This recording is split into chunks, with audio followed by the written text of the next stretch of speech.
Ikawalong araw ng Pebrero. Masaya ka bang hindi ka Diyos?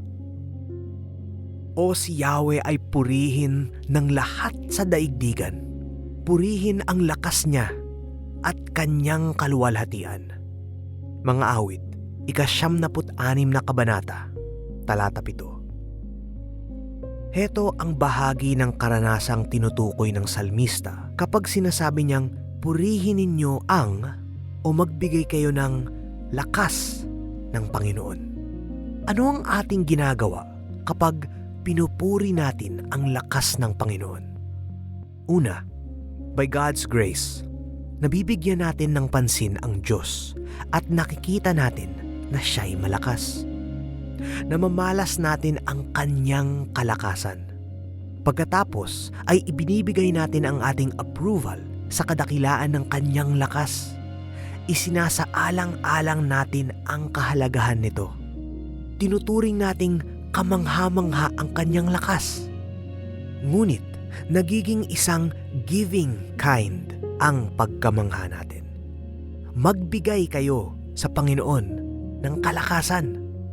Dahil tayo lubos na nalulugod na ang kapangyarihan ng lakas na ito ay sa Kanya at hindi sa atin. Nararamdaman nating naaangkop ang katotohanan ito na siya'y labis-labis ang lakas at tayo'y hindi. Gusto natin ito. Hindi tayo naiinggit sa Diyos dahil sa kanyang kalakasan. Hindi tayo naiimbot sa kanyang kapangyarihan. Puno tayo ng kagalakan dahil ang lahat ng lakas ay sa kanya.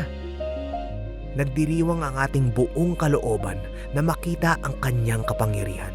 Tila naroon tayo sa pagdiriwang ng tagumpay ng isang distance runner na tumalo sa atin sa isang karera at nahanap natin ang pinakamalaking kasiyahan sa paghanga sa kanyang lakas kesa magdamdam tayo sa ating pagkatalo. Nakikita natin ang deepest meaning ng buhay kapag malayang hinahangaan ng ating puso ang kapangyarihan ng Diyos kesa ipagmayabang nito ang ating lakas.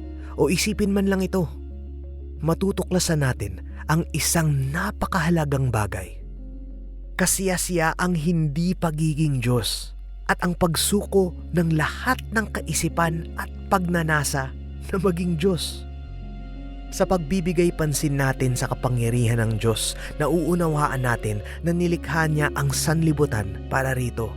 Upang magkaroon tayo ng satisfying experience, hindi ng pagiging Diyos, kundi ng pagkamangha sa pagka-Diyos ng Diyos, ang lakas ng Diyos.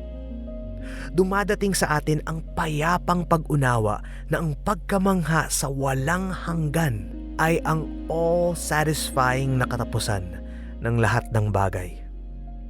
Nanginginig tayo sa pinakamaliit na tuksong angkinin ang anumang kapangyarihan bilang atin. Nilikha tayong mahina ng Diyos upang iligtas tayo mula rito. Ngunit kaming pinagkalooban ng kayamanang espiritual na ito ay hamak na sisidlan lamang tulad ng mga palayok upang ipakilalang ang dakilang kapangyarihang ito ay sa Diyos at hindi sa amin.